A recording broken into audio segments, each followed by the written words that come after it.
ఇలాంటి బాధ్యతే ఈ రోజున మిమ్మల్ని ఈ వేదిక ముందు నిలబెట్టింది. 1923 కాకినాడలో జరిగిన భారతీయ జాతీయ కాంగ్రెస్ మహాసభలు జిల్లా వేదికగా జరిగిన ఒక అపురూప ఘట్టం. గాంధీజీ గారి పిలుపు మేరకు జిల్లా ప్రజలు చొల్లంగి ఉప్పాడ తీరంలో నిర్వహించిన ఉప్పు సత్యాగ్రహం బ్రిటిష్ పాలకులను గడగడలాడించింది. విప్లవ జ్యోతి మన్యం వీరుడు అల్లూరి సీతారామరాజు కాకినాడలో చదువుతున్న రోజుల్లోనే దేశ దాస్య విముక్తి కోసం పోరాట కాంక్ష ఆయనలో రగులుకుంది.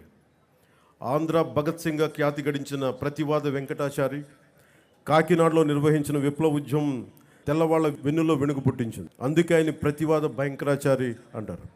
దుర్గాబాయి దేశ్ముఖ్, బులు సాంబమూర్తి వంటి ఎందరో జిల్లా ప్రముఖులు స్వాతంత్రోద్యమంలో ప్రజల ముందుకు నడిపించారు. వారి ఆశయాల బాటలో కుల మత భాష ప్రాంతాలకు అతీతంగా దేశ సమగ్రతకు సంక్షేమం సామాజిక న్యాయం మౌలిక లక్ష్యాలుగా